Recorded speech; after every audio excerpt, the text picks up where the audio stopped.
La Cafetera es un programa de radio que se financia gracias a las aportaciones de los oyentes. Si te gusta el periodismo que defiende y sientes que te acompaña, hazte mecenas y ayúdanos.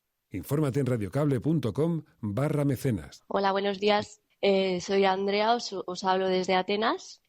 Os mando este mensaje para que me acabo de hacer mecenas. Es mi forma de agradeceros el acompañamiento que me hacéis. Y desde que llegué aquí en 2015 a Atenas, os he escuchado todas las mañanas, o si no me daba tiempo por la mañana antes de ir a trabajar por la noche. Me habéis mantenido conectada, me encanta escucharos y me habéis dado mucho apoyo.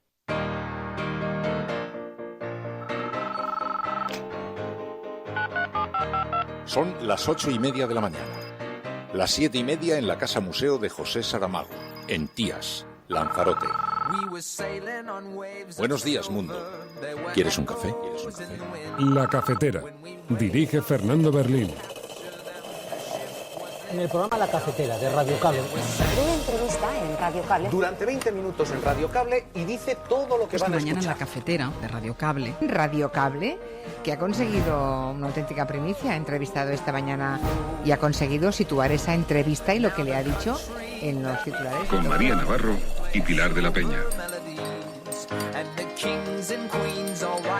I wonder, what will you tell your children was the reason to fail and leave them facing a climate chaos that you knowingly brought upon them? Hoy hemos adoptado, por acuerdo del Consejo de Ministros, la declaración de emergencia climática, queriendo mostrar con ello el compromiso firme de este Gobierno con esta agenda y la prioridad que damos al desarrollo de políticas transversales para abordarla. We're committed to conserving the majesty of God's creation and the natural beauty of our world. This is not a time for pessimism. This is a time for optimism. Y en ese hay un geógrafo francés, Christophe Guilly, que escribió un libro que se llama No Sociedad, el fin de la clase media occidental, que en realidad describe un proceso como de separatismo de los ricos. Los ricos abjuran de la sociedad y entonces cada vez más dicen, yo tengo derecho a... Porque después de eso es que vendrá el veto fiscal, y después del veto fiscal vendrá el jurídico sobre cosas que no les gusten. Bueno, yo no hay ningún acuerdo con Vox con respecto al PIN parental. Yo creo que la normativa educativa en Andalucía y en el resto de comunidades autónomas, pues ya establece unos criterios a la hora de que los padres puedan decidir sobre las actividades extraescolares de sus hijos. Yo creo que la inmensa mayoría de padres de este país quieren que se respete su derecho constitucional, pero saben que los niños también tienen derecho a recibir una educación y hay unos parámetros establecidos para que los niños reciban una educación en valores democráticos. Quiero decirles desde aquí, acompañado de víctimas de la represión franquista, que este gobierno va a defender la educación pública frente a los que quieren volver al pasado. La libertad es que cualquier niño o niña, aunque nazca en un barrio humilde, independientemente del dinero o el nivel cultural de sus padres, pueda recibir la mejor educación pública. Esa es la libertad. Porque fuiste y somos, porque somos será.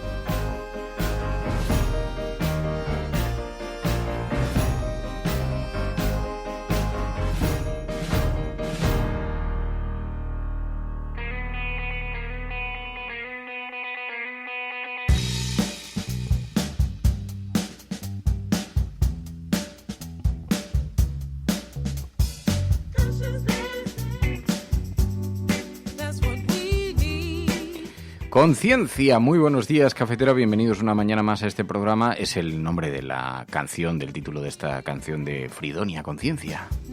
Por cierto que hoy estrenan a las 12:30 de la mañana videoclip de Conciencia, el grupo Fridonia que tanto nos gusta, tanto nos acompaña en este programa, un videoclip en el que aparece María.es. No era necesario. Sí, está bien, sale diciendo a cámara, conscientes. Ay Dios, qué vergüenza. No, pues está muy bien. Hay que decir que el videoclip hemos podido verlo porque nos lo han enviado para que pudiéramos, antes de que María.es pudiera ejercer su derecho a tijera, pero estuvo muy divertida la grabación, ¿no? No, ha quedado muy, muy bonito. Y el vídeo ha quedado súper Sí, bonito, sí, súper sí, bonito. sí, sí. Conciencia. Os va a gustar. Bueno, pues se estrena hoy a las 12:30 de la mañana. Muy buenos días a todos, bienvenidos un día más a este programa, a este espacio, a la cafetera en una jornada. Hoy tenemos un montón de contenidos que tratar aquí en el programa. Vamos a hablar con Oscar Camps, porque Open Arms ha lanzado una llamada de socorro, una petición de ayuda, una petición de auxilio. El barco de Proactiva, Open Arms, está teniendo muchas dificultades. Es un barco ya muy antiguo que ha sufrido numerosas reparaciones y adaptaciones para poder socorrer a aquellas personas que están en el Mediterráneo, como bien sabéis, y este barco cada vez da más muestras de que no puede seguir navegando. Por lo tanto, han abierto un proceso de un crowdfunding para que la gente les pueda apoyar, y os podéis imaginar los costes que tiene esto, elevadísimos. Así que hoy nos va a visitar, va a acompañarnos en el estudio Oscar Camps. Le hemos pedido que venga a hablarnos de este asunto, le hemos pedido que venga a hablarnos de la actividad que realizan en el Mediterráneo, tan importante, tan trascendental, ayudando a gente que se encuentra en situación de máxima desesperación, solicitando auxilio, solicitando socorro, solicitando refugio, y son rescatados en el Mediterráneo por gente como Oscar Camps, su organización. Así que consideramos que también la sociedad tiene que devolverles algo de lo que... Tenemos que devolverles algo de lo que ellos mismos dan a la sociedad. Almohadilla, la cafetera SOS. Ese va a ser el hashtag a través del cual vamos a comentar en el programa. Sabemos además que este es uno de los caballos de batalla para la extrema derecha, para el discurso del odio, la inmigración, los refugiados, los rescates en el mar, de manera que nos parece también que es una formidable manera de combatir el discurso de los que odian. Almohadilla, la cafetera SOS. Hablaremos con Oscar Camps aquí en el programa. Además, hoy es miércoles. Los miércoles sabéis que dedicamos el programa también a la ciencia, con Ainhoa Goñi, y a la innovación, con Pepe Romero, que nos acompañará también dentro de un ratito aquí en el estudio, y siempre nos sirve para abrir un paréntesis de oxígeno y sobre todo de mostrarnos, ponernos delante todas esas noticias positivas de grandes retos, grandes innovaciones, descubrimientos de la humanidad, lo lejos que ha sido capaz de llegar el ser humano y a la vez lo cerca que se ha quedado en algunas materias. Bueno, pues ese contraste informativo es el que se retrata muy bien aquí en los programas de los miércoles en la cafetera. Y por eso os pedimos vuestra participación, vuestra ayuda, que participéis del programa. Ya sabéis que tenemos abierta la participación en la cafetera, hoy con ese hashtag almohadilla, la cafetera SOS. Como ya están utilizando, Vicente Arias, buenos días, dice, todo lo que podamos hacer para ayudar a Oscar Camps y esta digna misión de salvar vidas será poco. Los gobiernos europeos deberían tratar a la gente del Open Arms como héroes, no criminalizarlos, no dificultar su labor, dice Vicente Arias. Muy buenos días, Vicente, gracias. Enrique Quesada, buenos días, dice, una vez declarada la emergencia climática, es necesario que se declare la emergencia humanitaria en el Mediterráneo. Ahora bien, es más fácil esconder todo debajo de la alfombra, dice Enrique Quesada, utilizando ese hashtag almohadilla, la cafetera SOS. Buenos días, indignados, buenos días, Galgo Callejero, buenos días, Elisa, buenos días, Ángel Trianero, buenos días, Furia del Cantábrico, Granando, buenos días, Juan Alix, buenos días, gentes de bien, dice Isabel Aragón, muy buenos días, José Alquebla, Jab Balfri, Marta, Iñaki Bolea, José Viruez. Bueno, un montón de gente que se incorporan a esta hora, que nos ayudan con ese hashtag almohadilla, la cafetera SOS, almohadilla, la cafetera SOS. Os pedimos que lo utilicéis en las redes sociales, que se vea bien, que se escuche, que se vea en Twitter, en Internet, en la red de Internet. Y como siempre vamos a hacer el repaso a la información que hoy nos traen los grandes medios de comunicación de portada, la agenda setting, los temas que marcan los grandes medios como fundamentales, pero también hablaremos de esos otros asuntos que no lleva la agenda setting en sus portadas y que vosotros consideráis que tienen que tener relevancia en los medios de comunicación. Aquí os contamos lo que os cuentan todos los demás y también aquello que todos los demás omiten y que nos ayudáis a descubrir entre sepultados en las páginas de los medios de comunicación. Así que podéis utilizar ese mismo hashtag almohadilla, la cafetera SOS, para hacernos llegar las noticias que consideráis que tienen que tener peso informativo. Porque esto es la cafetera y si lo estás escuchando, eres la resistencia y no estás sola.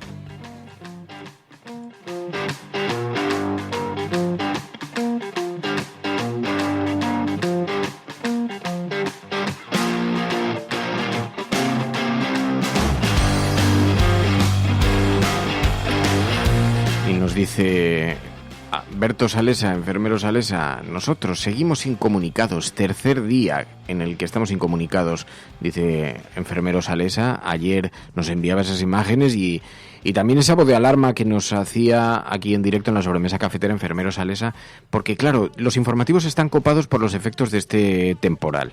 En algunos casos nos parece que está más relacionado con la materia de los sucesos que con la materia informativa de actualidad, pero una cosa que denunciaba Alberto Salesa y que nos parece muy relevante es que mientras la costa está ocupando los grandes telediarios y los grandes informativos, hay un auténtico silencio sobre lo que está sucediendo en el interior, lo que está sucediendo en todas estas áreas a las que tanto nos referimos cuando hablamos de despoblación. En todas estas áreas, como en una buena parte de Aragón, hay un montón de pueblos incomunicados, cuyos vecinos se encuentran sin posibilidad de salir de sus casas por el bloqueo de la nieve.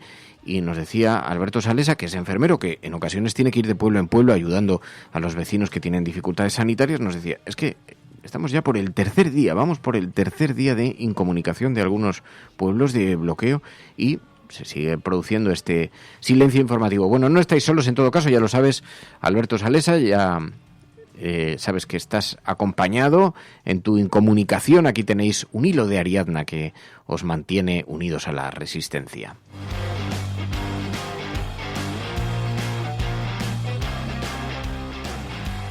Bueno, pues en las portadas de los periódicos nos ha sorprendido hoy. Hay mucha política, es verdad, ahora veréis con algunos asuntos destacados que vamos a comentar porque son interesantes, pero ayer se produjo una noticia que paradójicamente no tiene una sola línea en las portadas de los medios de comunicación. Ayer el Gobierno de España declaró la emergencia climática. Es muy importante, cuando además estamos hablando de los efectos de los temporales. El temporal se traga la costa, dice hoy en la portada de La Vanguardia, por ejemplo, pero no hay una sola línea sobre esta importantísima declaración. Ha sido objeto de interés en numerosos medios de comunicación internacionales. Sin embargo, la declaración de emergencia climática del Gobierno de España no ha tenido espacio en las portadas. Hoy hemos adoptado, por acuerdo de Consejo de Ministros, la declaración de emergencia climática, queriendo mostrar con ello el compromiso firme de este Gobierno con esta agenda y la prioridad que damos al desarrollo de políticas transversales para abordarla. Y lo hacemos por muchas razones. Yo destacaría fundamentalmente por 3 razones. La primera, por justicia.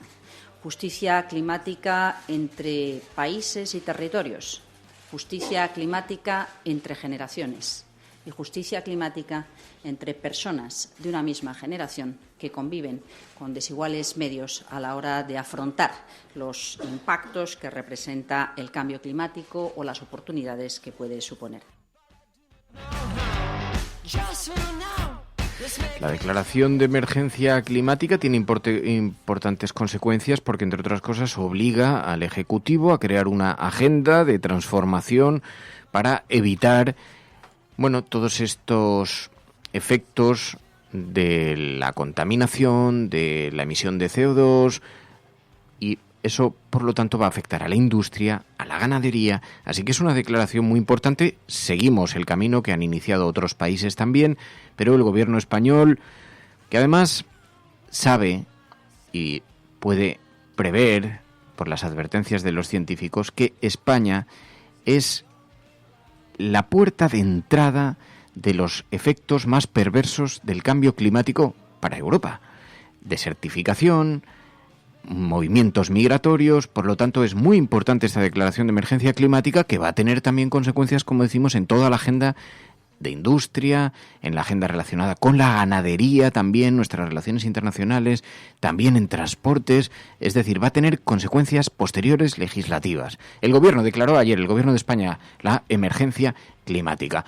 Y mientras hoy las portadas de los periódicos llevan el asunto político, el asunto del procés, que todavía marca la agenda setting, la agenda que nos quieren marcar los grandes medios de comunicación, lo lleva a sus portadas, pero sigue coleando también el debate educativo. Algunos medios han decidido ya empezar a omitirlo porque está empezando a dañar la credibilidad de la derecha, que se encuentra arrastrada por este intento que ha tenido la extrema derecha, esto de la censura parental, que permitiría a algunos padres elegir que sus hijos no reciban cierta formación en materias humanas, pues esto ha arrastrado el debate público.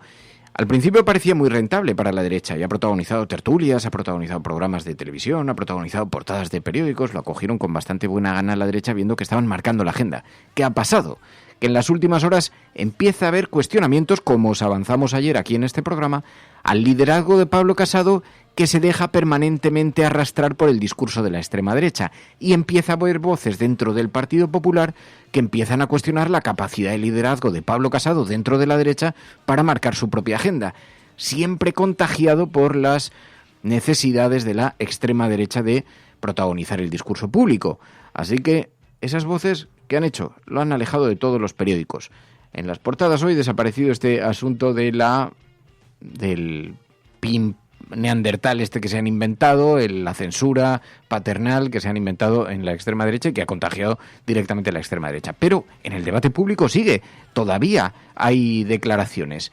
Ayer escuchamos precisamente a Iglesias, que participaba en un acto, decía su primer acto como vicepresidente, y volvía al Teatro del Barrio, aquel teatro que vio nacer a la formación Podemos. Ha sido un acto simbólico, pero allí se refirió también Pablo Iglesias a la educación pública y a la necesidad, a la obligación de defenderla. Quiero decirles desde aquí, acompañado de víctimas de la represión franquista, que este gobierno va a defender la educación pública frente a los que quieren volver al pasado. La libertad no es que existan colegios dirigidos por la Conferencia Episcopal. La libertad es que cualquier niño o niña, aunque nazca en un barrio humilde, independientemente del dinero o el nivel cultural de sus padres, pueda recibir la mejor educación pública. Esa es la libertad. Porque fuiste y somos, porque somos, serán. Eso decía Iglesias, el vicepresidente del Gobierno de España, ayer en el Teatro del Barrio. Bien, y mientras tanto, la prueba de que la polémica continúa, más allá de la perspectiva de los medios, es que desde Ciudadanos ahora cambian el ciclo de la estrategia. Desde Ciudadanos niegan que se esté implantando ningún PIN parental en Murcia. Acusan al gobierno de Sánchez de utilizar la educación como arma arrojadiza. Es una normativa, evidentemente, que nos ha implantado. Nosotros, donde estamos, donde gobernamos, vamos siempre a luchar porque haya estos dos valores que dice la Constitución y que creo además que conjugan al sentir mayoritario de la ciudadanía. Yo creo que la inmensa mayoría de padres de este país quieren que se respete su derecho constitucional, pero saben que los niños también tienen derecho a recibir una educación y hay unos parámetros establecidos para que los niños reciban una educación en valores democráticos. Un auténtico giro por parte de Ciudadanos que ya lleva 48 horas negándose a apoyar en esto al Partido Popular y a Vox. Así que se ha quedado en solitario el Partido Popular apoyando a la extrema derecha con una medida que, en efecto, colisiona directamente contra los valores constitucionales de diversidad, de igualdad, de defensa, protección, de educación de los demás en esos valores, colisiona directamente con artículos de la Constitución, pero es que además colisiona contra el programa formativo diseñado por expertos, no por, políticos arribistas. Bueno, pues bien, empieza a abrirse una fisura en este discurso.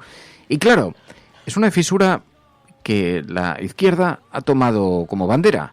Decía ayer Íñigo Errejón en Televisión Española, porque además después del veto parental, ¿qué vendrá? ¿El veto fiscal? Y en ese hay un geógrafo francés, Christophe Guilly, que escribió un libro que se llama No sociedad, el fin de la clase media occidental, que en realidad describe un proceso como de separatismo de los ricos. Los ricos abjuran de la sociedad y entonces cada vez más dicen, yo tengo derecho a... Porque después de eso es que vendrá el veto fiscal, y después del veto fiscal vendrá el jurídico sobre cosas que no les gusten. La libertad no es que cada uno se pueda encerrar en su caverna, la libertad es que tengamos normas comunes para vivir juntos. Y los niños tienen derechos a vivir en tolerancia, en libertad, y eso lo garantiza la escuela pública, porque fíjese, y sé que no estoy siendo breve, ese veto no impide que los niños puedan ver barbaridades en el móvil o en Internet, porque eso no les preocupa. Es un ataque a la escuela pública y a los maestros de la pública, porque qué más da, en la escuela pública no les van a poder enseñar cómo se pone un preservativo, pero cuando abran Internet van a poder ver cualquier cosa. Y sobre eso no dicen absolutamente nada, porque es que el objetivo es la escuela pública. El objetivo de ataque es la escuela pública, denunciaba ayer Íñigo Errejón en Televisión Española.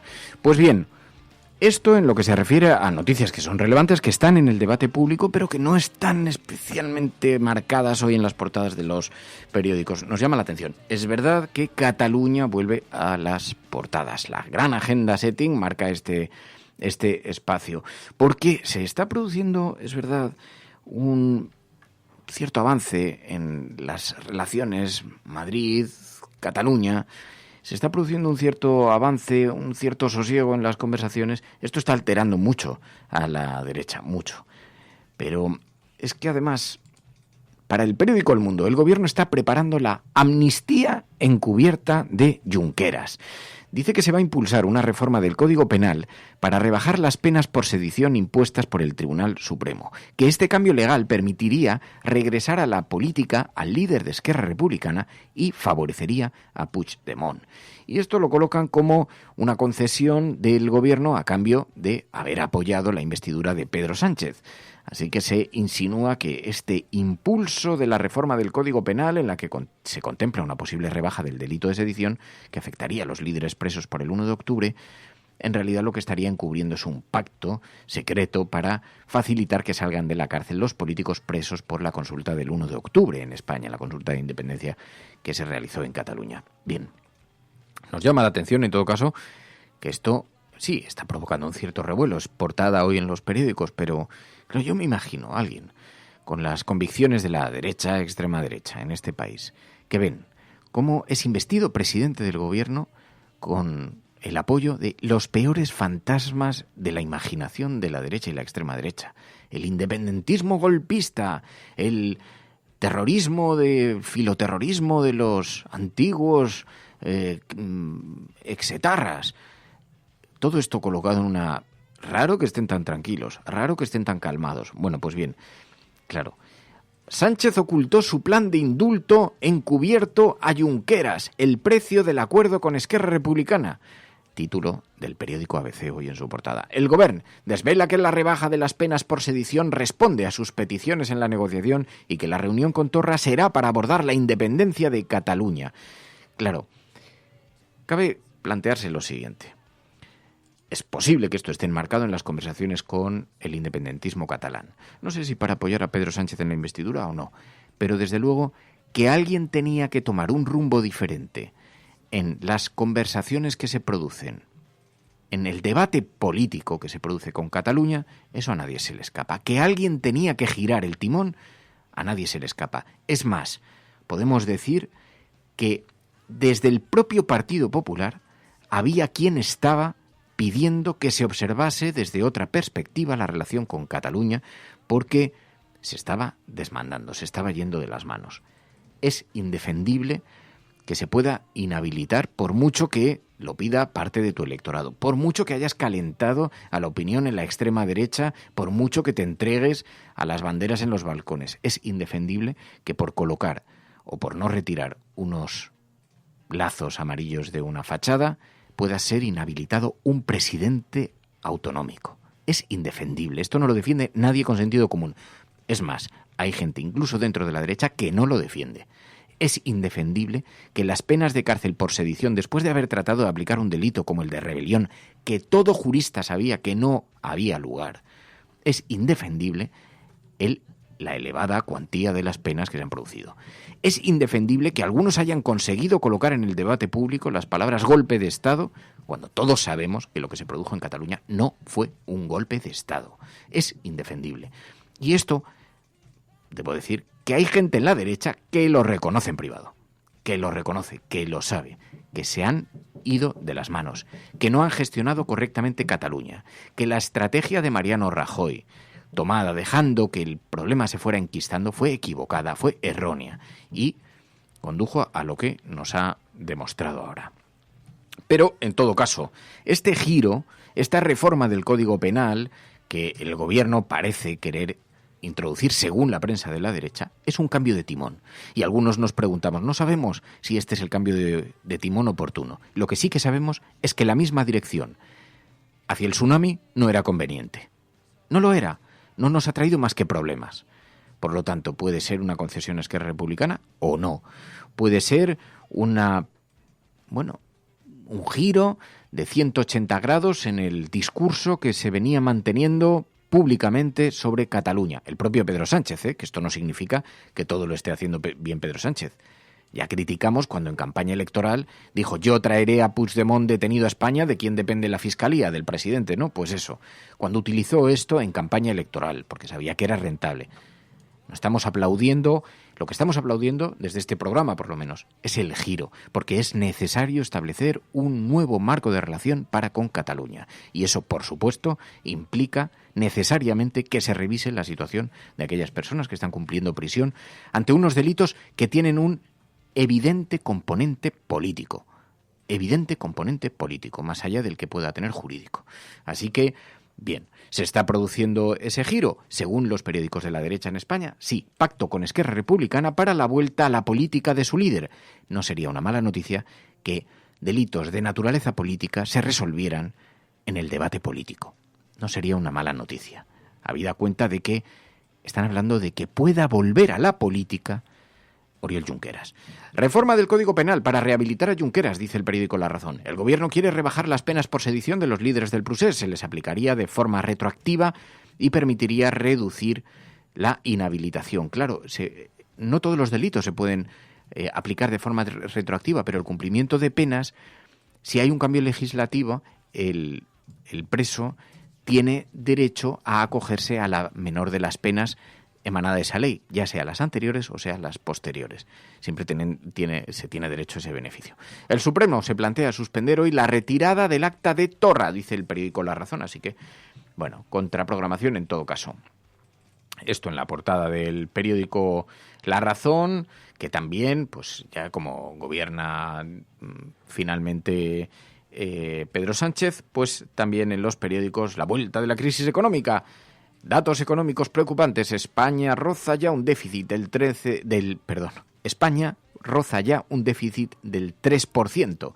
Primera subida anual desde 2012. El gobierno dispara el agujero en 2019 y deja la economía al borde de la intervención, dice el periódico La Razón. También un asunto que quiero que comentemos aquí en la cafetera.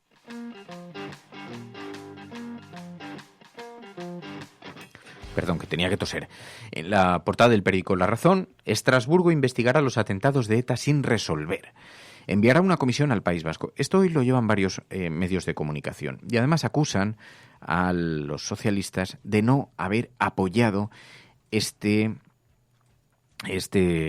investigación europea, de no haberlo apoyado en la Cámara Europea. Investigar los crímenes que no se conocían de la banda terrorista ETA, los que están sin resolver. Bueno, la razón es que se va a aprobar el envío de un grupo de europarlamentarios a investigar.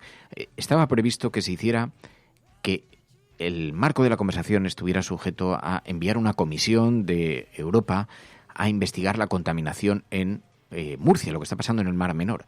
Pero a última hora se desmarcaron los grupos de la derecha, Ciudadanos, Vox, Partido Popular, se desmarcaron y pidieron que la comisión de envío que se iba a hacer a España sea para investigar los crímenes de tal. Por eso ha producido una fractura en la decisión y entonces eso ha hecho que, como es una vez más una manera de dirigir el discurso político y también la agenda política, pues cuando estaba previsto otra cosa y estaba previsto que saliera adelante otra cosa, investigar la contaminación en el Mar Menor, y por eso se han desmarcado. Entonces, esto es lo que está utilizando la derecha en las últimas horas, lo digo porque lo vais a ver en las próximas horas, pero está siendo utilizado en algunos digitales ya a esta hora, que el gobierno se ha negado a investigar los crímenes. No es eso, los crímenes de la banda terrorista ETA no aclarados, no está relacionado con eso. Ha sido una imposición de la extrema derecha, los europarlamentarios de allí, de Ciudadanos allí, del Partido Popular allí, una imposición de última hora que ha provocado que en el último momento, una cosa que no estaba prevista, pues se hayan desmarcado de esa votación. Bueno, pero lo veréis en las próximas horas. Esto es La Cafetera.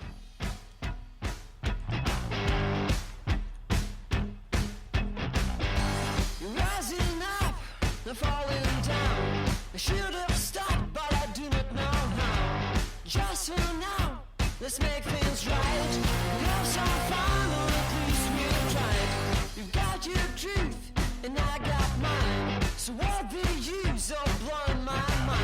Bueno, pues esa amnistía encubierta a Junqueras. Dice el periódico El País, el gobierno plantea rebajar las penas por sedición. El periódico ABC, os leíamos esa portada.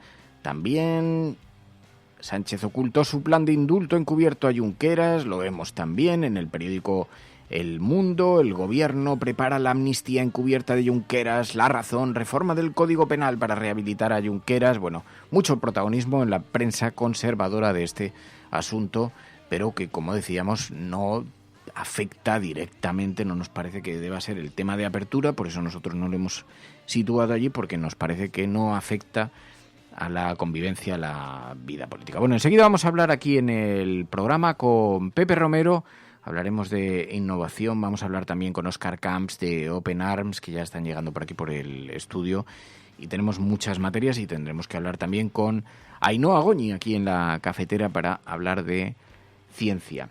Estos son, luego hablaremos de la agenda cafetera, también esas otras noticias y de prensa internacional y de informaciones internacionales. Esto es la cafetera, si lo estás escuchando no estás sola.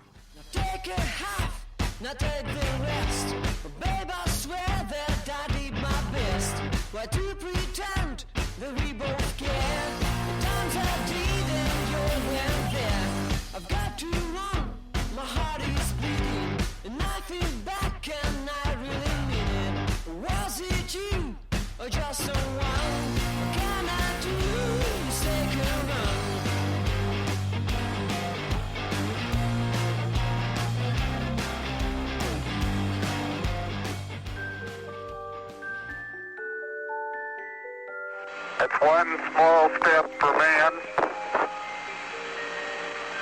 one giant leap for mankind.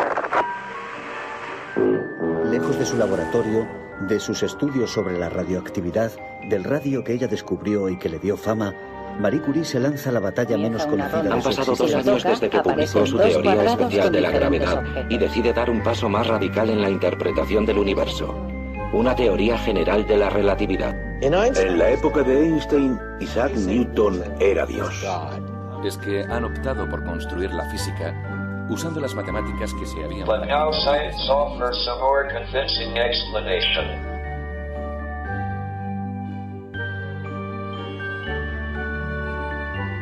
¿Cuánto de filosófica, Pepe Romero? Tú haces lo que te dé la gana, pero no me asustes, porque... No, es que además habíamos dicho, vale, tenemos que hablar de 5G en el programa. Estás en antena ya. Sí, sí, en la cafetera somos así, de naturales y de tal, pero como me hace gracia tu espontaneidad, que... No, digo que me decía Pepe, bueno, sí, pero la emergencia climática, cuando ha llegado al estudio que estaba sonando la música, dice, la emergencia climática, ayer lo trataron en alguna emisora de radio no, pero es que me sorprende que no esté en portada de los periódicos, porque va a condicionar la agenda legislativa en un montón de materias, por ejemplo, en materia de ganadería, la ganadería intensiva, que cambia la contaminación, cambia, por tanto, hay nuevas miradas. Y sin embargo, el procés, que yo entiendo, obviamente es un asunto relevante, pero tiene un protagonismo en España también por cómo se condiciona la agenda setting, ¿no? Cómo se coloca, pero... Y entonces, otro asunto fuera de la agenda setting, habíamos dicho de hablar aquí en el programa En la Cafetera, con Pepe Romero, habíamos dicho, el 5G. Va a ser una tecnología que lo va a cambiar todo. Lo va a cambiar todo. Y ha provocado incluso una gran crisis entre China y Estados Unidos, una crisis comercial. Y nos preguntamos, ¿por qué? A nosotros nos parecía que no era más que una forma de conectarse a Internet más rápida, pero tiene consecuencias que van más allá de eso. Y como los miércoles hablamos también de innovación aquí en la cafetera, pues Pepe Romero ha dicho, hoy vamos a hablar del 5G. Sí, bueno, antes de nada, decir que yo hoy aquí me siento un poco pequeñito, porque me toca hablar de tecnología y lo malo es que la tecnología ni nadie hemos sido capaces de resolver temas mucho más relevantes. Cuando venga Óscar, que vendrá en un rato, ya lee el tema de Open Apps y de cómo somos incapaces de gestionar bien el tema de la migración, de la gente que está buscando un futuro mejor y no somos capaces de dar respuesta. La verdad es que es sorprendente, porque vamos a hablar de tecnologías que son la bomba, que pone de manifiesto la capacidad del ser humano para hacer cosas grandiosas, y después temas como este somos incapaces de resolverlo. Por lo tanto, bueno, abrimos este paréntesis, pero yo creo que cuando hablamos de 5G vamos a hablar de la sociedad hiperconectada. Y yo imagino que muchos oyentes dirán, bueno, ¿y qué pasa si no nos metemos ahí? Eso es lo primero que tenemos que pensar. Lo que está pasando ahora, yo creo que tenemos que ser conscientes de los momentos históricos relacionados con la tecnología que vivimos. Cuando en el año 95 empezó Internet, yo creo que muchos en la sociedad española dijeron, bueno, eso no va conmigo. Y de repente ha llegado a todo. ¿Qué hubiera pasado si España hubiera sido un país cerrado que se hubiera cerrado a Internet? Pues que ahora seríamos una sociedad cerrada. Uno de los primeros en ver esto de Internet fuiste tú, Fernando, que nos llamaste para empezar para empezar con Radio Cable. Es que Pepe Romero trabajaba entonces en la comunicación de Microsoft. Y entonces nos llamaste. Por eso nos conocemos hace muchos años. No, me llamasteis a vosotros, perdóname. Y no se podría ver. Bueno, te llamamos nosotros, no sé. Sí, y no se podría. Hola, Óscar. Entra Óscar Camps, entra en el estudio en este momento. Bueno, hola, Óscar. No, pero siéntate. Siéntate. Gustarte, yo voy a hablar 5 minutos y me voy porque me parece que esto es mucho más relevante. Pero lo que quiero decir es que aquel momento supuso una revolución. Y fenómenos como el tuyo no serían posibles si no nos hubiéramos subido a esa revolución. Y lo que está pasando ahora es que la mezcla de 5G con la inteligencia artificial, con el Big Data, con el IoT, va a cambiar la manera, no ya de que vivimos, sino la economía, va a cambiar nuestras casas, lo va a cambiar todo. Y tenemos que ser conscientes de que ahora se está produciendo un cambio cuántico, un salto brutal. Y entonces lo que sucede en ese cambio brutal es que es un nuevo modelo, un nuevo paradigma, y 5G es como el sistema nervioso digital de esa nueva sociedad. O sea, no se puede construir lo que queremos si no existiera 5G. El problema con 5G es que parece que es un salto pequeño. Primero estuvo la 2G, después estuvo 3G, después estuvo 4G, ahora viene 5G. Y como tú decías, pues bueno, poco más que las conexiones móviles. Pero es que va mucho más allá. Todas las capacidades que se van a poner en marcha alrededor de 5G van a permitir la transformación de los procesos industriales y los procesos en casa. ¿Por qué? Y ahora de verdad que no quiero extenderme mucho. En la red 4G ahora mismo se pueden cubrir 60.000 dispositivos en 1 kilómetro cuadrado. Con 5G se va a poder dar cobertura y gestionar 1 millón de dispositivos en 1 kilómetro cuadrado.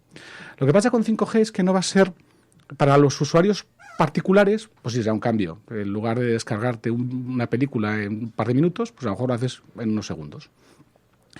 Y además la calidad, por ejemplo, las televisiones que estén capacitadas para 5G, ahora mismo las televisiones que hay, la mayor parte de ellas no están capacitadas para 5G, porque el grado de definición es incluso superior a estas televisiones de alta definición que se llama 4K. O sea que en la parte de consumo tardará en meterse. Y ahí sí que serán cambios incrementales. Pero donde se produce el cambio radical es en todo lo que tiene que ver con las empresas y con las administraciones públicas y con los servicios públicos que ofrecen. Y solamente voy a poner algunos ejemplos. En temas de salud se va a poder hacer muchas cosas en monitorización. El otro día hablábamos de la posibilidad de hacer intervenciones por parte de un cirujano. Una operación a distancia, por ejemplo. Remoto. Que necesitas, claro, tener una velocidad de respuesta, o sea que la instrucción que da el cirujano estando en San Francisco, cuando gira su bisturí electrónico, se produzca a tiempo real en España. Ahora, por ejemplo, los casos de uso que se están poniendo en marcha en España, uno de ellos es que mediante drones cojas y metas un desfibrilador y lo mandes a un sitio donde hay un enfermo en una zona donde no hay un médico, y entonces puedas ayudar a la persona que está enferma. Después también se va a utilizar mucho en procesos industriales. Ahora mismo un caso de uso se está haciendo para montar barcos y grandes placas, porque ahí los sistemas de sensorización y monitorización eran muy complejos con la tecnología precedente y se está utilizando la tecnología 5G para montar grandes placas en la industria náutica. Se va a ver en las ciudades todos los sistemas de gestión de las ciudades, Smart Cities, y como por ejemplo la organización del tráfico con el tema de 5G va a ser mucho mejor porque recibes información sobre lo que está pasando y puedes actuar. Pero incluso toda la recogida de basuras está sensorizada y sabes cuándo tienes que ir. O temas, todo lo que tiene que ver con la ciudad conectada, gracias a esa 5G, va a ser mucho más fácil hacerlo. El tema de las Smart Cities. Entonces, llega a las ciudades, llega a la industria, llega al sistema sanitario, por lo tanto, va a transformar todos los sectores que son críticos en la vida de los ciudadanos. Pero llega a la otra parte, que es la política. Claro, porque esto ha abierto, además, una guerra comercial entre Estados Unidos y China que nos ha dejado con el pie cambiado porque no alcanzamos a comprender, no solamente es una cuestión de la carrera tecnológica, estar en un sector que evidentemente va a ser lo que va a mover, el motor que va a mover la industria tecnológica. ¿Por qué de pronto se abre este frente de combate entre China y Estados Unidos por gobernar una tecnología, además gobiernos, es verdad que se comporta de forma muy proteccionista el gobierno de Donald Trump, pero nos ha llamado la atención cuál es la razón para este enfrentamiento. Vamos, yo creo, y cuando lees un poco sobre esto es lo que dicen, que en el fondo lo que está habiendo es una pelea por ver quién va a dominar el siguiente salto tecnológico. Cuando las empresas americanas dominan el mundo de Internet, después de esa dominancia del mundo de Internet se extiende a multitud de servicios y de hecho dominan la economía. Lo que ha intentado China entrando por delante en 5G, que va por delante, es dominar el siguiente paradigma. Si domina el siguiente paradigma, pues dominará muchos sectores adyacentes y le dará un gran poder. Entonces esa es una parte de la guerra. Después es verdad que China no es un modelo de país que sea admirable desde el punto de vista de las democracias occidentales. Tenemos que pensar que allí a la hora de capturar capturar datos por parte del gobierno chino sobre sus ciudadanos llega a límites que en las sociedades occidentales no están admitidos. Las ayudas públicas a compañías chinas no se dan en las sociedades occidentales. Aquí está prohibido determinado tipo de ayudas públicas. Entonces es lógico que se pongan ciertas barreras porque no estamos compitiendo en las mismas condiciones. Después está Estados Unidos, que ahí también se plantea una guerra hegemónica con planteamientos que son mucho más discutibles. Pero el siguiente hilo que tú me planteabas es el de la seguridad. Es que se está cayendo esto. Es que están arrastrando algo por el tejado porque están de obras en el tejado, pero ahora si no salimos a asomarnos. Pero tú continúa, como bien, si no pasase nada. Si no pasa nada, seguimos adelante. Si no se nos cae el techo en la cabeza. El tema de la seguridad. Aquí quizás el que más ha hecho es el gobierno inglés, que desde hace mucho tiempo hay un organismo público que mira a ver si realmente las políticas de las compañías son seguras en materia de redes.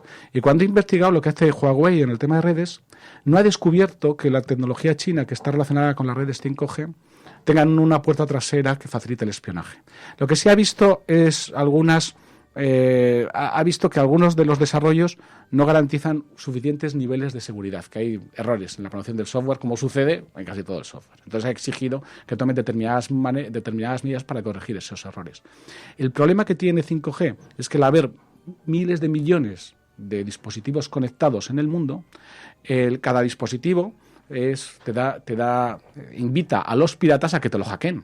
Con lo tanto, el nivel de seguridad tiene que ser mucho más elevado. Entonces, ese es uno de los problemas que se plantea. Después es verdad que lo que se pretende es que lo que los gobiernos occidentales han dicho, oye, vale, que esté Huawei, como decíamos en un programa, en la parte exterior de la red, pero que no vaya al core, que es mucho más sensible, y de ahí sí podría entrar en elementos que son críticos en lo que es mi modelo de red e incluso los datos que maneja. Entonces se le pretende dejar en la periferia. Y la otra recomendación es que no se dé toda la tecnología a un único proveedor, que es Huawei, y que se trabaje con varios vendors. El tema está aquí en que la tecnología de Huawei, desgraciadamente, ya está muy metida. Ellos van muy por delante en el desarrollo de 5G. Si las compañías decidieran no utilizar la tecnología de Huawei, lo que pasaría es que la entrada de Huawei de 5G en España o en Europa sería más tarde y más cara. Por lo tanto, las compañías dicen que tienen que seguir confiando parte del desarrollo 5G en Huawei y en los chinos. Pues es la siguiente gran revolución, el 5G, que va a traer profundas transformaciones. No sé si hay algo extraordinariamente relevante por lo que no debamos pasar en alto, que te veo consultar las notas. No, porque otro día hablaremos, ha llegado Óscar, me parece que es mucho más interesante, lo digo de verdad, lo que tiene que contar. Y otro día, el próximo día, hablaremos de la inteligencia artificial, porque 5G, como hay tantos miles de millones de dispositivos conectados, capta muchísima información. Claro, luego hay que procesarla. Claro, quien puede procesar esa información y hacerla relevante es la inteligencia artificial. Por eso he preferido empezar por el sistema nervioso digital de nuestra sociedad y después pasar a quién procesa la información que se recoge. Bueno, pues Pepe Romero, que nos acompaña cada semana para hablar de innovación. Muchísimas gracias, Pepe, de corazón. Gracias a vosotros y Óscar, mucha suerte. Solamente una pregunta, ¿tenéis algún sistema de crowdfunding o algo?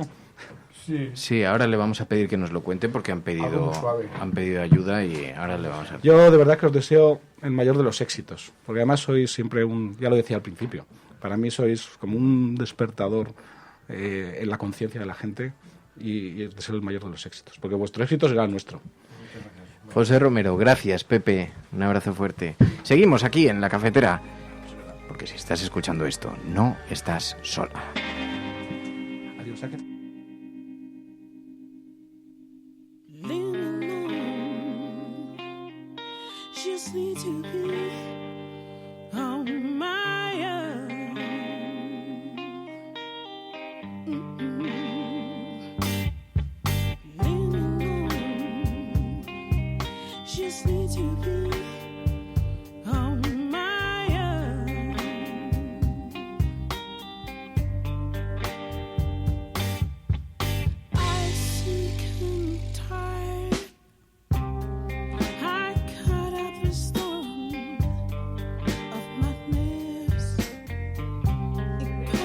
Bueno, vamos a seguir aquí a continuación en la cafetera. Seguid con nosotros, no lo dejéis, que estamos organizándonos.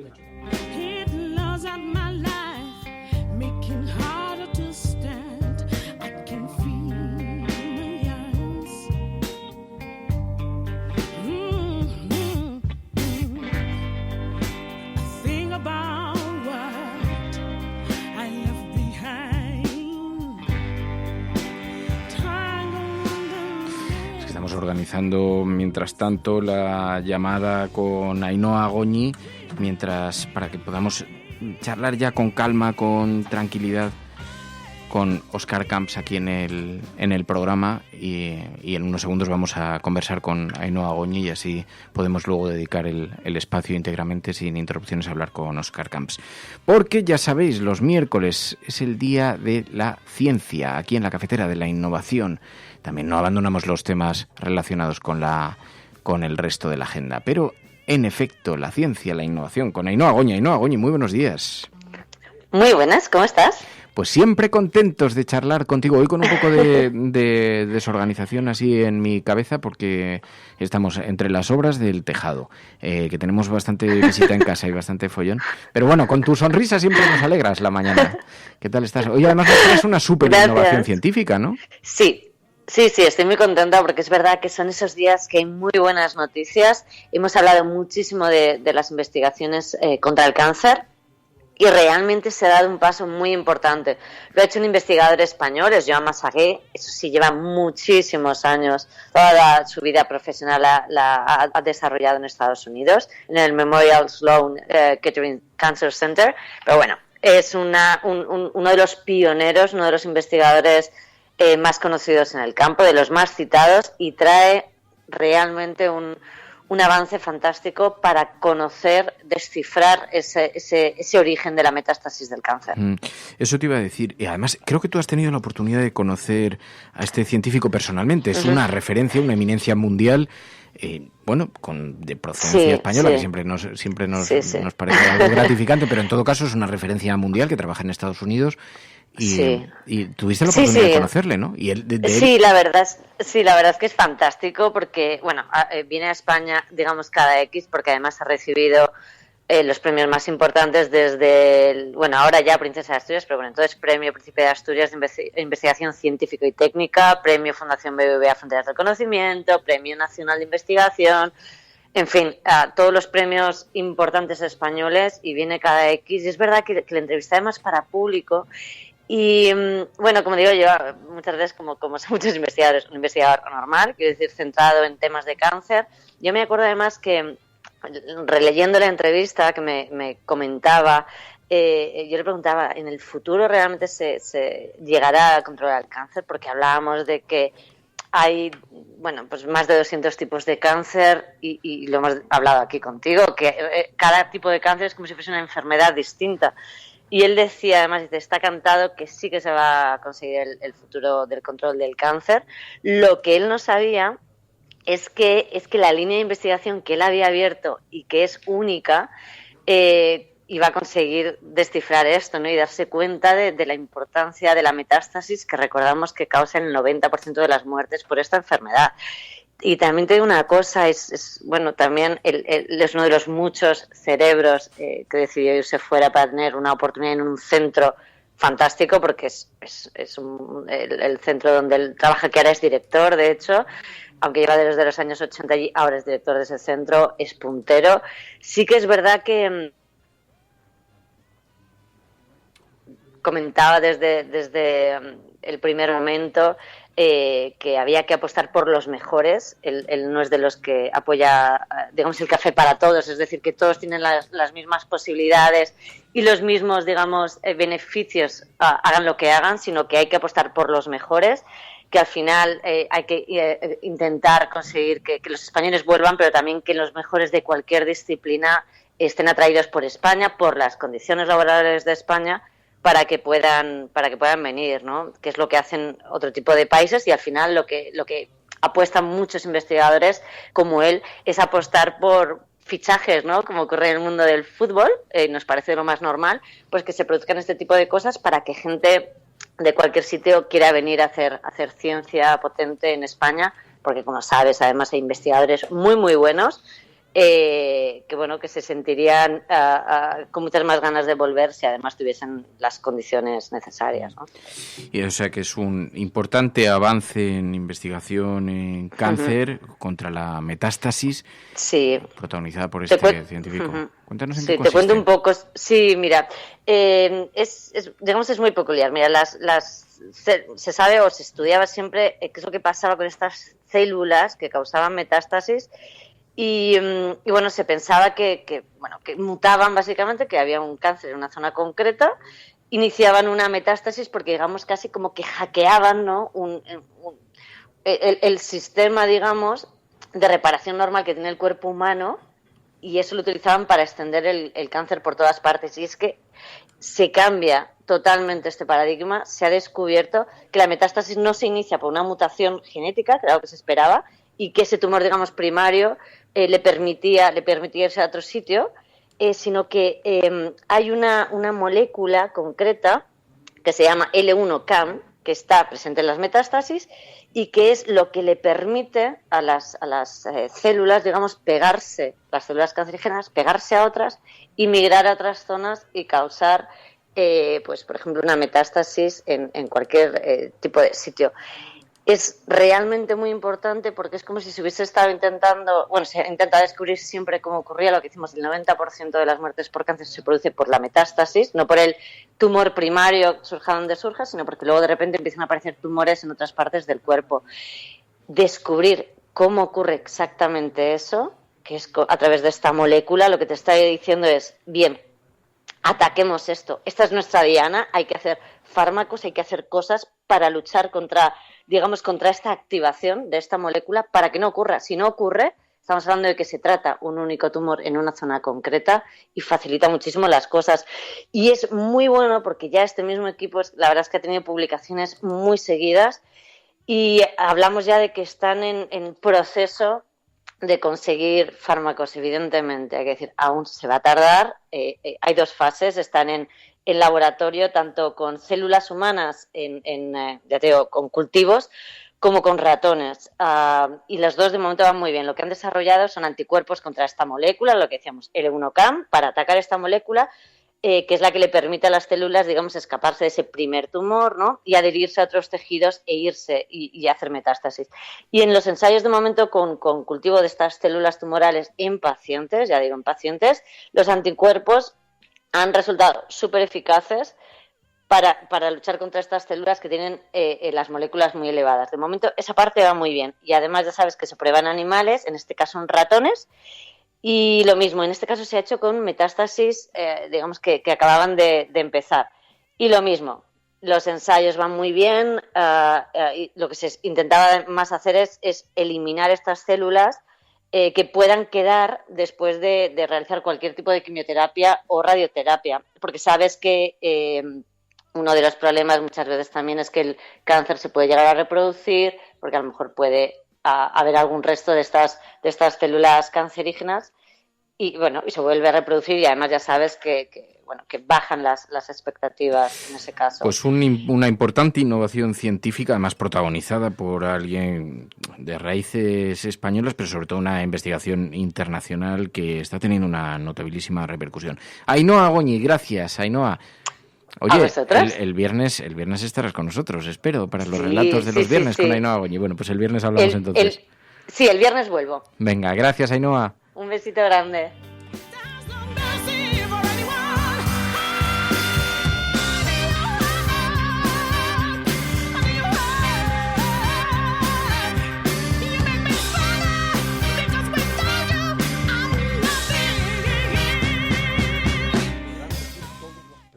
Del mundo lo que quieran. Secessionist parties in Catalonia have wasted no time following the reconvening. Vamos a esta hora con información de último minuto. A esta hora en España, el ex vicepresidente del gobierno... En España finaliza el recuento de votos en los comicios municipales. Bueno, ya sabéis que además hacemos una fotografía internacional. Está por aquí Óscar Camps, que está sentado todavía con Pepe Romero, que están apurando el café conversando, y vamos a charlar ahora con ellos, pero todos los días hacemos un repaso internacional la fotografía que nos deja la información internacional que nos permite observar desde la distancia lo que está ocurriendo en el mundo. Importantísima reunión en Davos y ha intervenido Donald Trump sobre el cambio climático. Decía que está comprometido a hacer grandes cambios por el planeta que nos ha dejado Dios, aunque decía no hay que hacer caso a los pesimistas. We're committed to conserving the majesty of God's creation and the natural beauty of our world. This is not a time for pessimism. This is a time for optimism. Fear and doubt is not a good thought process. Donald Trump en Davos, Pilar.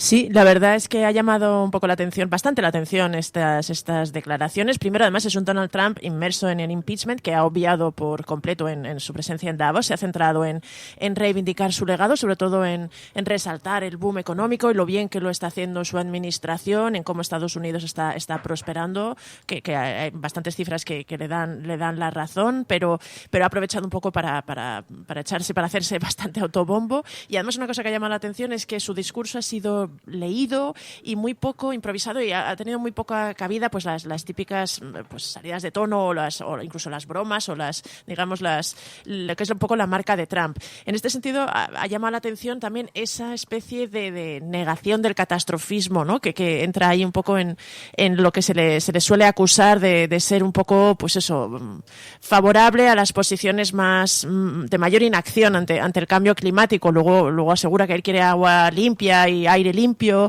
y habla de que se ha sumado, de hecho ha anunciado en Davos que Estados Unidos se va a sumar a una iniciativa para replantar y reforestar árboles por todo el planeta, pero ha sabido bastante, al final ha llamado la atención esa insistencia en, digamos, criticar y negar la alarma y las previsiones más catastrofistas. En este sentido contrasta con la presencia de Greta Thunberg en Davos también, que además han coincidido el mismo día, han hablado el mismo día, que de hecho es algo que ha llegado a ser portada en varios medios. El Financial Times, por ejemplo, lo cuenta que la Greta Thunberg también ha estado y el discurso de Greta Thunberg también ha llamado bastante la atención, pues un poco insistiendo a los líderes en que siguen en la inacción, ¿no? Es decir, incluso restando importancia a la posición de Trump, diciendo algo así como si, aunque Donald Trump no retira a Estados Unidos del acuerdo climático, lo importante es que los demás cumplan sus compromisos y no lo están haciendo. En este sentido, esto también ha llamado la atención. Sí, Greta Thunberg que decía, los datos científicos de la situación no son opiniones políticas. I would like to say something that I think people need to know more than how I deal with haters. With today's emissions levels, that remaining budget is gone within less than 8 years. These numbers aren't anyone's opinions or political views. This is the current best available science. Eso decía Greta Thunberg. Bueno, Davos, que concentra gran parte de la la atención mundial, este gran encuentro donde habla Donald Trump y que, como decía Pilar, no se ha referido a asuntos tan serios como el que tiene abierto el proceso de impeachment. Otro asunto internacional en Puerto Rico. Ha habido protestas contra la gobernadora Wanda Vázquez después de que se haya encontrado ayuda humanitaria que se envió para hacer frente a las consecuencias del paso del huracán y no fue distribuida. Ha provocado un verdadero enfado en los ciudadanos que se han manifestado delante del centro de trabajo de la gobernadora.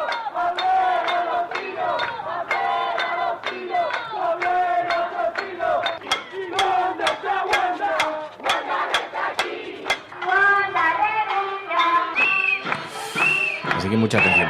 Bueno, hacemos una cosa, Pilar, si te parece, vamos a escuchar la agenda de la cafetera y luego nos quedamos todos conectados ya charlando tranquilamente con Oscar Camps, ¿te parece? Perfecto. We will make America safe again. Ante Dios Todopoderoso, Venezuela. Por ahí hay un payaso. Lo primero que tiene que hacer o tenía que hacer es convocar a elecciones. Esas caritas del domingo. Lo que vamos a disfrutar el domingo con los progres. Le taché a Podemos de populista. Ahí me equivoqué. Pero el Partido Popular sí que tiene que tener credibilidad para hablar de corrupción, porque es nuestra seña de identidad. Y aprovecho la ocasión para invitarte a que acudas al acto de presentación de Vox en Barcelona. Pues este jueves, no sé si estaré yo, pero alguien de Ciudadanos seguro que acude, porque la cordialidad, de verdad, o sea, no es porque estemos, la gente que nos conoce fuera del plató sabe que esto ha sido siempre así. El cielo no se toma por consenso, el cielo se toma por asalto. Yes, we can. Yes, we did. Vamos a proceder a la exhumación de los restos del dictador Franco del Valle de los Caídos. El enemigo es Daesh, el terrorismo yihadista. Más allá de la agenda setting está la agenda de los oyentes de la cafetera. Buenos días, cafeteros. Buenos días, cafetera. Buenos días, mundo. Creo que la revolución dicen que será feminista o no será, y yo apunto, además, que será ecologista o no será. Hagamos que se nos... Pues empezamos la agenda de la cafetera hablando precisamente de lo que hablaba Greta Thunberg, que es de salvar el planeta. En eso parece que desde China están intentando pues salvaguardar todo lo que estamos haciendo, ¿no? Declara la guerra al plástico, dicen en la versión digital del diario El País, y nos lo enviabais varias personas, hablando precisamente de esas medidas que pretende llevar a cabo el gobierno chino, que ha anunciado un plan a 5 años para librarse de los plásticos de un solo uso. ¿Por qué es importante esto? Porque China es el primer generador de desechos plásticos del mundo. Entre las medidas que proponen, pues una de ellas es que aspiran a reducir de manera significativa el uso de plásticos desechables en los envíos de comercio electrónico y también en los envíos de comida a domicilio para 2022. Para 2025 tienen en mente establecer un mecanismo de producción, distribución y consumo de productos plásticos biodegradables. Y además prohibirán todas las bolsas plásticas no biodegradables en las principales urbes del país para finales de 2020 de este mismo año y en todas las poblaciones para dentro de 2 años, en 2022. Aunque es verdad que dicen que los mercados que comercialicen productos frescos estarán exentos de esta medida de las bolsas de plástico hasta 2025.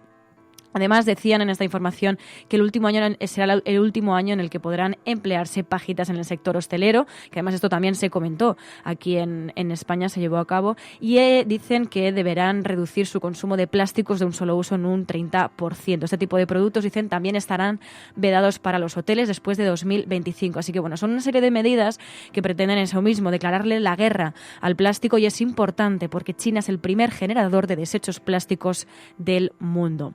Y en otro orden de cosas, en este caso sobre población y despoblación, nos enviaba Pat Garrido, oyente de la cafetera, decía: países europeos que se están quedando literalmente sin población y que se ponen al frente de las políticas europeas de rechazo a los migrantes.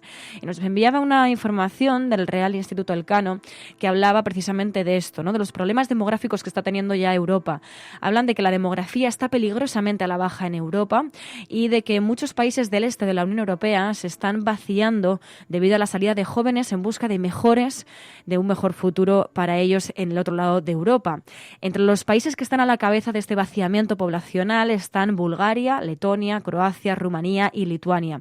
Y además, en esta información hablan de que ningún país de la Unión Europea tiene una tasa de nacimientos suficiente para poder reemplazar a la cifra de muertos. Así lo recordaba, de hecho, el editorial del Financial Times, que se apoyaba en un informe de la ONU para decir precisamente esto, que ningún país de la Unión Europea tiene una tasa de nacimiento suficiente para poder reemplazar al número de muertos. Y en otro orden de cosas sobre desigualdad, nos enviaba Galgo Callejero esta información de un informe de la ONG Oxfam, que ponía el foco en eso mismo, en la desigualdad que existe a nivel mundial. 26 millonarios poseen la riqueza de 3.800 millones de pobres. El informe de Oxfam, previo al foro de Davos, desvela este mundo de desigualdad. Ha publicado un informe esta ONG y desvela eso mismo, que la riqueza mundial acumulada por las 26 personas más ricas del mundo equivale al presupuesto de al menos 3.800 millones de pobres. Además, la cifra de multimillonarios no para de crecer, se ha duplicado en la última década, y por eso el mismo informe dice que hay suficiente riqueza en el mundo para brindar a todos una oportunidad justa en la vida, y que es cuestión precisamente de voluntad.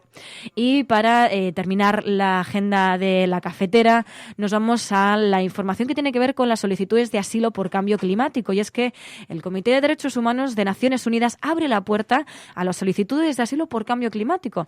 Todo esto viene por un caso que ha originado esta decisión, un hombre que pidió asilo en Nueva Zelanda porque en su país, en Kiribati, el cambio climático ha sumergido partes del territorio y ha afectado profundamente a la economía. Ahora, el comité ha determinado que en este caso específico, pues los tribunales de Nueva Zelanda no violaron ese derecho a la vida, pero sí que ha abierto la puerta a que se abra la puerta a las solicitudes de asilo por cambio climático.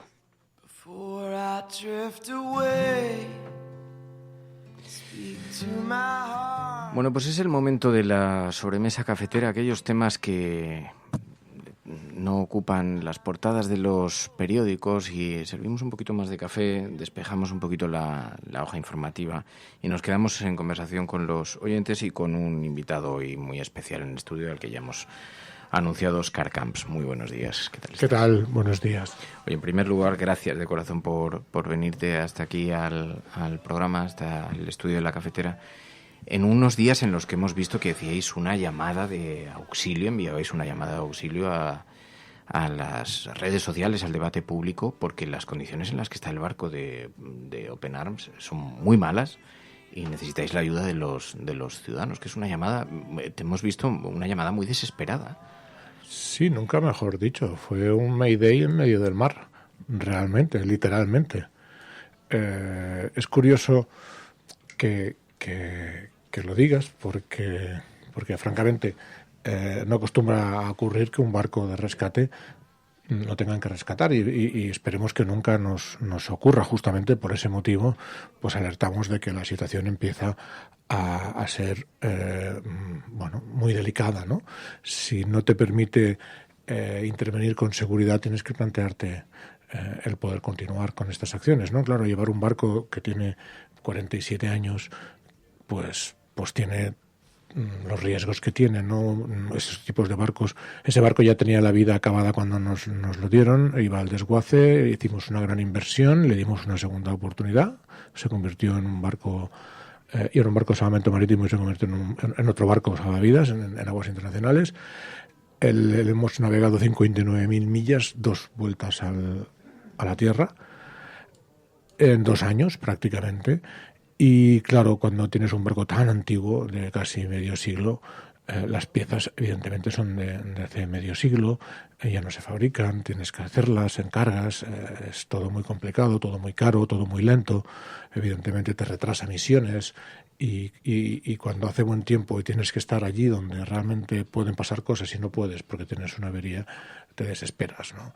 En la última avería en el Mayday, pues bueno, estábamos en busca de 2 pateras, solo encontramos una porque tuvimos una avería y la segunda no tenemos más información, no sabemos lo que ocurrió, ¿no? Claro, ante esta tesitura te tienes que plantear, decir, bueno, necesito a la sociedad civil, ¿no? Necesitamos que, esta vez sí que necesitamos que a nosotros nos rescate la sociedad civil porque necesitamos cambiar este barco o hacer una reparación en profundidad que deje de ser un motor de 50 años, ¿no? Eres un observador tristemente privilegiado de la naturaleza humana, de lo que está ocurriendo en el Mediterráneo, de la desidia de las instituciones, también de una cierta anestesia que se ha producido entre los ciudadanos, porque es verdad, tenemos como golpes de tristeza derivados de las imágenes que se producen y que nos traen en alguna ocasión los medios de comunicación, pero qué rápida es la desmemoria, ¿no? Vosotros seguís todos los días combatiendo contra las condiciones climáticas, contra esta emergencia, gente que muere en el mar. Todos los días tenéis que estar trabajando en esto y no lo sé, yo no sé cómo sois capaces de sobrellevar esto, ¿no? Que cada cierto tiempo de pronto se produce una anestesia entre la gente y como que olvidamos lo que está ocurriendo, ¿no? Bueno, no es que se olvide, sino es que pasa a un segundo plano o a un tercer plano, dependiendo de la noticia del momento o dependiendo de la situación o del contexto en el que estemos, ¿no? O el contexto político o incluso deportivo, ¿no? Pero estamos acostumbrados, llevamos 4 años con esto. Parece que fue ayer, pero llevamos 4 años desde que nos fuimos a Lesbos por primera vez y hemos vivido diversos momentos de eclipse mediático, por decirlo de alguna manera, de que se olviden de lo que está ocurriendo, ¿no? Es un olvido interesado, ¿no? En muchos casos, a veces los propios medios y a veces las propias administraciones se encargan de que se olvide o de que se tape o que se silencie lo que está ocurriendo porque no conviene, porque no interesa o porque estamos en un contexto en el que puede ser peligroso o que puede ser contraproducente como unas elecciones, por ejemplo, ¿no? Y entonces ya lo peor del caso es que te bloqueen, ¿no? O sea, que te bloqueen administrativamente, no solamente que te silencien, sino que te retengan en un puerto sin sentido, ¿no? Claro, porque esto os habéis encontrado vosotros en el propio gobierno cuya, digamos, mensaje público está relacionado con la solidaridad, con la generosidad, con los refugiados, pero a vosotros os bloquearon el barco estando en funciones del gobierno socialista. Bueno, en campaña electoral, bueno, no sé, yo creo que una campaña electoral es algo muy salvaje. Es mucho más salvaje de lo que nos imaginamos, por lo menos es lo que nosotros hemos sufrido, ¿no? En ese bloqueo murieron 400 personas, no había un solo barco en el Mediterráneo para poder intervenir, ni uno solo, y el único que había fue bloqueado administrativamente. Así es que, bueno, sobre quien tenga que caer, que caiga en la conciencia la responsabilidad de lo que pasó, porque podíamos haber intervenido. Seguramente no podíamos haber salvado todos los 400, pero podríamos haber intervenido en alguno de esos naufragios, ¿no? Y no lo hicimos porque se decidió que ese barco no saliera de puerto. Así es que, bueno, esto es lo que ocurre cuando te cruzas con la política, ¿no? Cuando el salvamento debería estar completamente liberado y exento del manoseo político, y no lo está.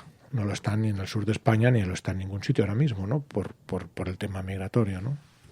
Claro, porque ahí se produce una tremenda contradicción que muchos somos conscientes y sabemos de la importancia de que haya políticas progresistas, un gobierno progresista, pero y en momentos delicados en los que, por ejemplo, una campaña electoral, dices, claro, es que pero paralelamente están incumpliendo algunos de los principios que deberían mover esas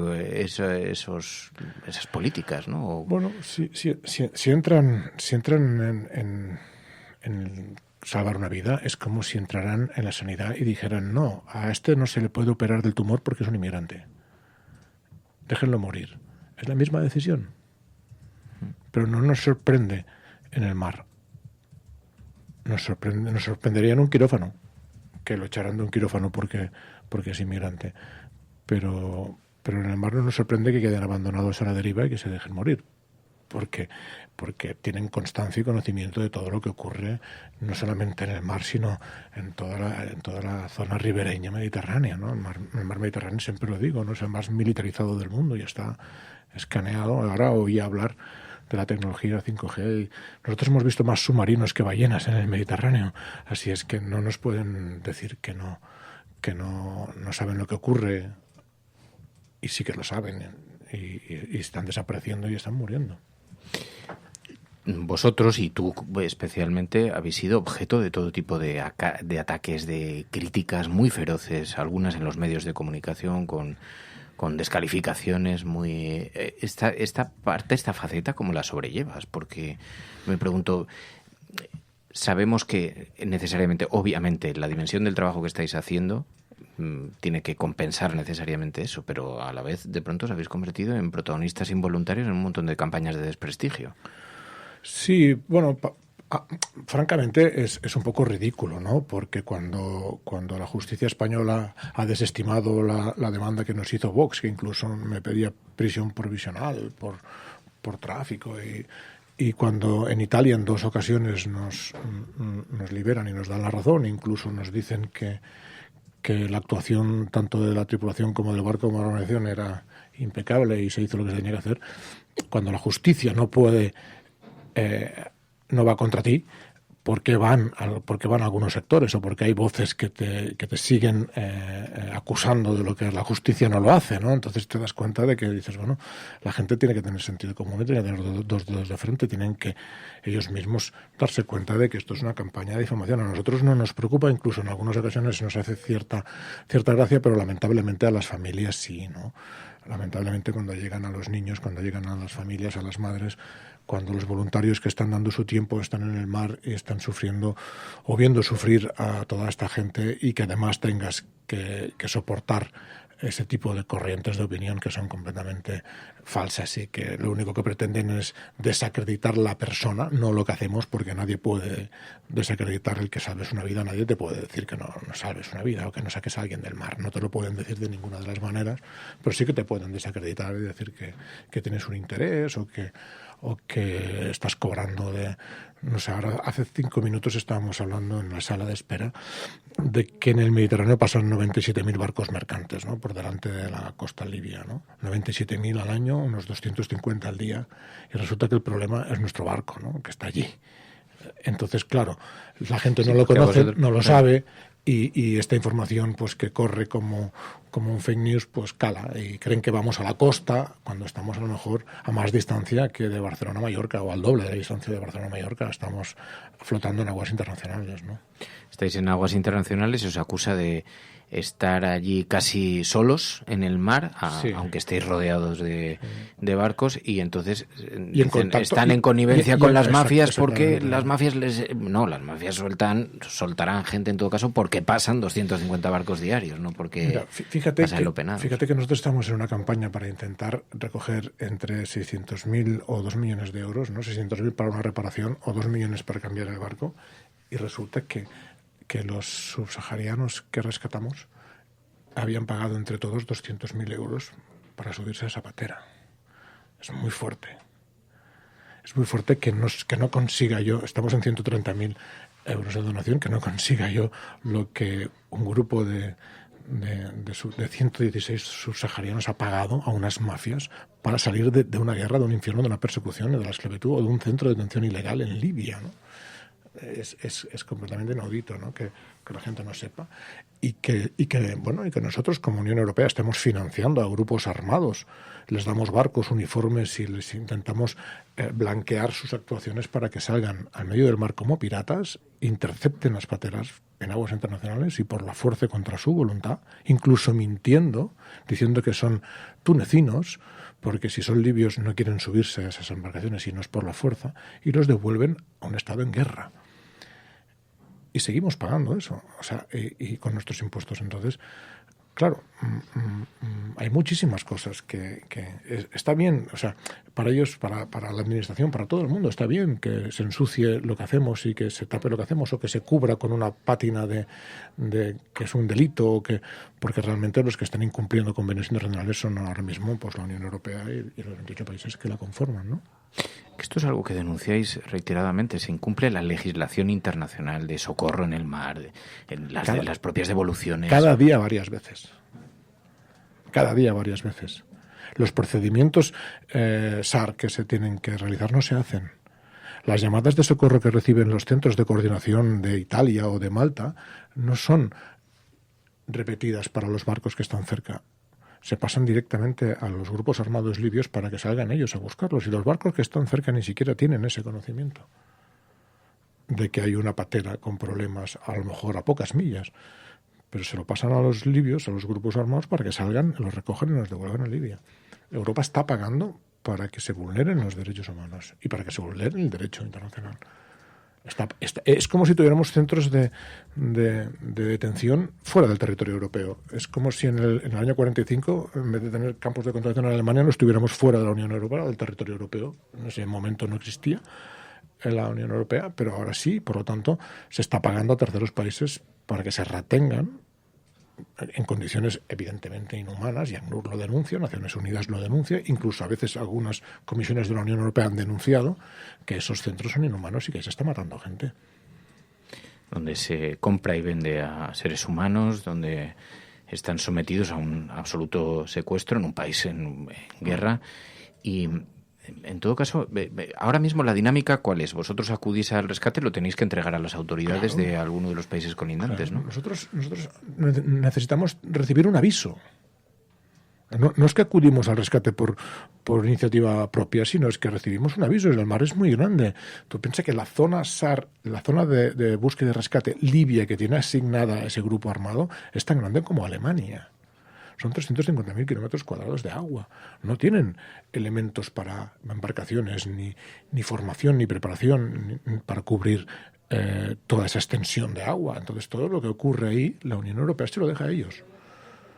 Y les da barcas para que intenten, pero claro, no llegan. Entonces, ¿qué ocurre? Pues que esas embarcaciones desaparecen. Si nadie da el aviso, si no se da el aviso, y entonces ya cuando salen, algunos de ellos llevan teléfonos satelitales para poder dar un aviso en el caso de que tengan problemas en medio del mar, porque estamos hablando de una travesía de más de un día y de 2. Así es que ya en algunos casos salen con un teléfono satelital para dar el aviso, pero ese aviso queda muerto absolutamente. Pilar María, yo os abro el micrófono. Si vosotros queréis participar, intervenir en cualquier momento, os dejo Os dejo la línea abierta, Pilar. Yo quería hacerle una pregunta a Óscar. Es verdad que ha habido cambio de gobierno en Italia. Ha salido Salvini, que además había hecho de la lucha contra las ONGs de rescate una especie de bandera. Además, en esta semana me parece que ha sido que un tribunal, la justicia italiana, ha dicho que Carola Rackete nunca tenía que haber sido detenida, ¿no? ¿Habéis notado alguna diferencia en el trato con las autoridades italianas o en general? Desde fuera parecería que quizá la política de presión hacia las ONGs que se dedican a rescatar inmigrantes se ha relajado un poquito, pero me gustaría saber que nos contaras. ¿Realmente tú has notado alguna diferencia? Sí, bueno, francamente te puedo asegurar que nos hemos reunido en varias ocasiones con la nueva ministra del Interior italiana, incluso con la de Transporte, que es quien tiene la coordinación de la Guardia Costera italiana.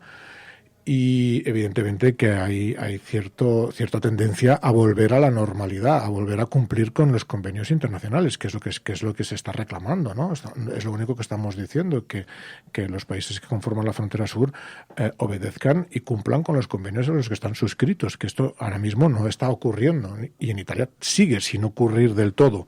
Aunque se ha relajado la presión sobre las organizaciones humanitarias y nos asignan un puerto con un poco menos de tiempo, porque hemos llegado a estar 20 días esperando un puerto, ahora es un poco más ágil, pero sigue sin la Unión Europea sigue sin asumir que este es un problema comunitario, no es un problema de Italia, ni es un problema de España, ni es un problema de Grecia, es un problema de la propia Unión Europea, y aquí es donde nosotros también incidimos en que aumente la solidaridad de los demás países de la Unión Europea, porque España, Italia y Grecia están sufriendo la presión migratoria porque son el sur de Europa. Pero es que estas personas no quieren quedarse ni en España, ni en Italia, ni en Grecia, sino que se trasladan por Europa. Por lo tanto, echamos de menos la solidaridad de otros países, sobre todo cuando toca hacer el reparto de estas personas que han sido rescatadas y que tienen derecho a solicitar asilo, ¿no?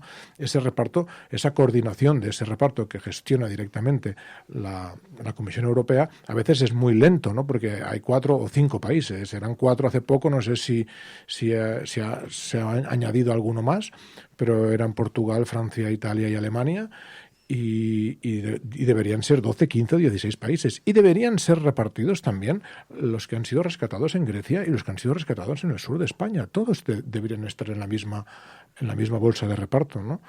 Y bueno, y este es el camino, y este es lo que nosotros intentamos pues denunciar y para aquí vamos, ¿no? Italia, y en eso sí, no habéis notado cambios, ¿no? O sea, sigue siendo más o menos igual de lento y la situación no ha mejorado sustancialmente. Es un poco más rápido, pero también te puedo decir que en estos últimos 4 días que yo he estado en el mar, acabo de llegar del mar ahora mismo, desembarcamos las 119 personas en Italia, hemos estado pocos días esperando, la verdad es que hemos estado pocos días esperando, pero francamente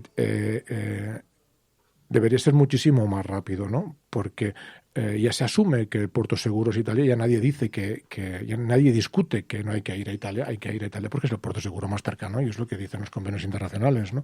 Empiezan a asumir esta realidad, empiezan a haber divergencias dentro de la propia Guardia Costera italiana, que no estaba conforme con esa política que inició Salvini, y de hecho nosotros demandamos tanto impugnamos el acuerdo de seguridad, el convenio de seguridad que había hecho Salvini y el 2, el Seguridad 2, en el que multaba y prohibía entrar a los barcos humanitarios en aguas italianas.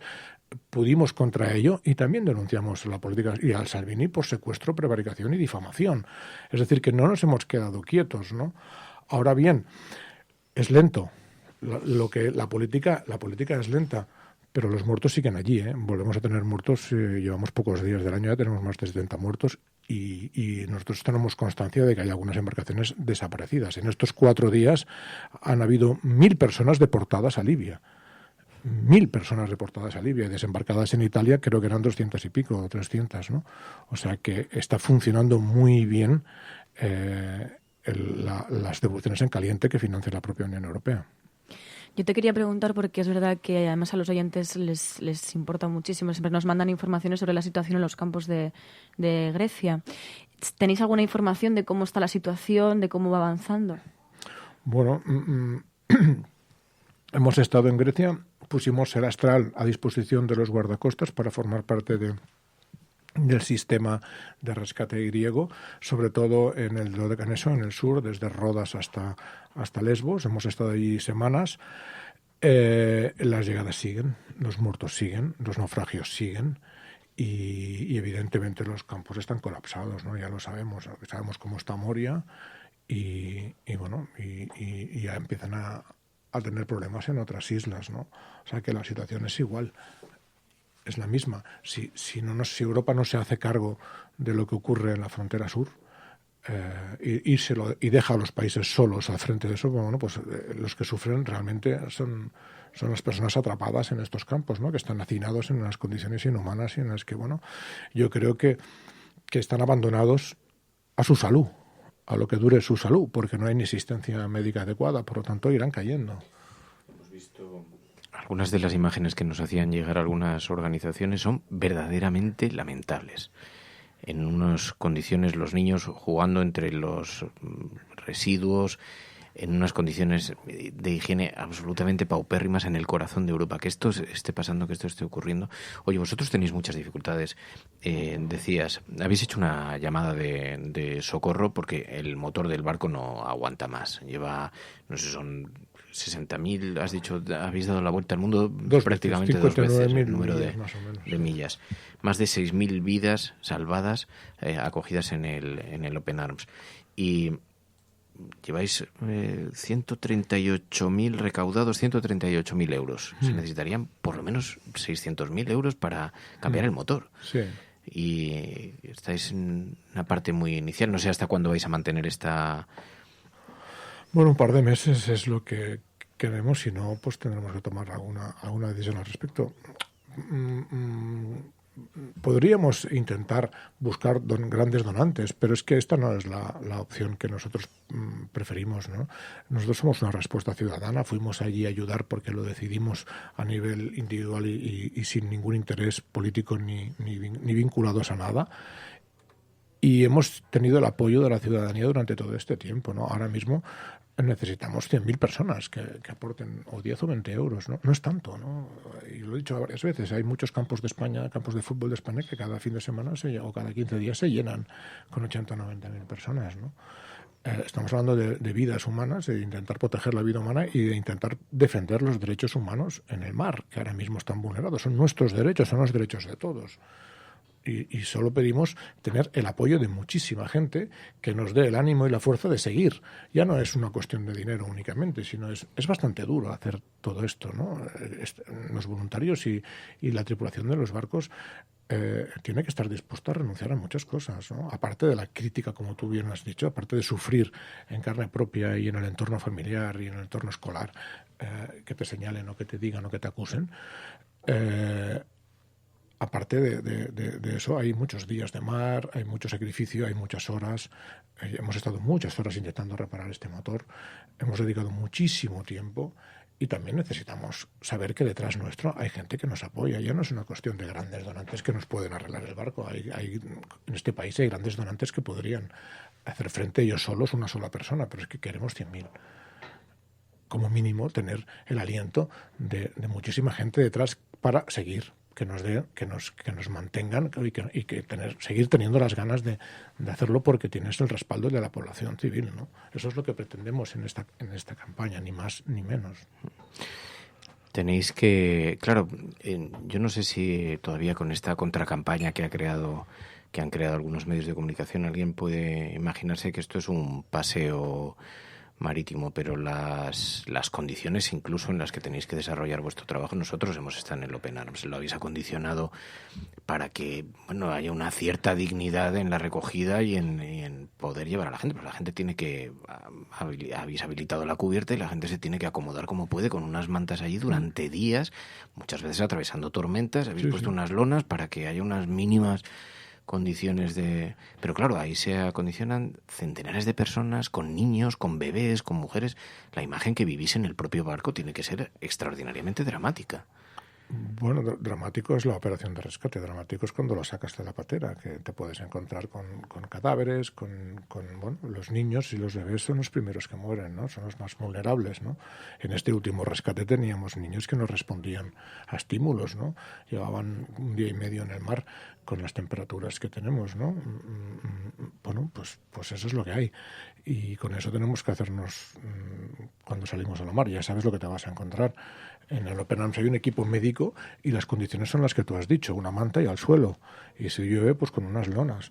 Pero es que en el mar morirían, ¿no? A mí ya me gustaría poder darles unas condiciones muchísimo más dignas. Tenemos un dispensario y 2 médicos, que ya es mucho, y podemos atender urgencias y podemos organizar evacuaciones médicas en el caso de que sean necesarias, pero las condiciones de habitabilidad del barco para centenares de personas pues no son evidentemente las que deberían ser, pero es que no hay otra cosa, ¿no? Entonces, claro, nuestra intención no es crear aquí una gran organización que se enquiste y permanezca no, nuestra misión es presionar también a la administración para que hagan este trabajo, porque es su responsabilidad, ¿no?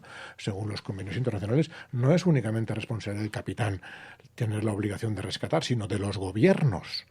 O sea, es del capitán y de las administraciones y de los gobiernos hacer esta operación de rescate. Por lo tanto, nosotros estamos presionando para que esto ocurra. Cuando esto ocurra, no será necesario que haya barcos humanitarios. Quizá deberá haber una organización que monitoree que se cumpla, pero ya no será necesario estar presentes. Ahora sí que es necesario estar presentes y seguir presionando, porque yo creo que ahora es el momento de declinar esa Europa que por 2 votos tumbó una proposición de iniciar una operación de salvamento en el Mediterráneo hace unos meses, ¿no? De 600 votos, por 2 votos no se aprobó.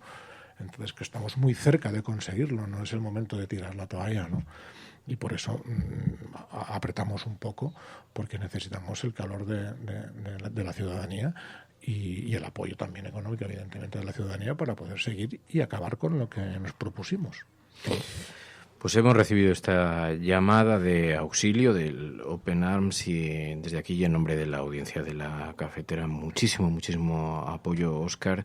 Gracias de corazón, y en lo que a nosotros se refiere, desde luego cuenta con toda la ayuda que podamos aportar, tanto en lo personal como en lo que podamos hacer a través del programa, para que consigáis seguir adelante con esta actividad que, en cierta forma, también nos avergüenza un poco a los demás al observar desde aquí y con mucha distancia y con mucha desidia este trabajo tan formidable que estáis haciendo por la vida humana. Gracias, Óscar Camps, de corazón, muchísimas gracias. Ya sabes dónde está tu casa. Gracias, Fernando. A todos los oyentes por darnos la oportunidad de explicarlo, y a los oyentes pues por tener la paciencia de oírme de nuevo. Before I drift away, speak to my heart, reminding me where I belong. I am not allowed to walk alone.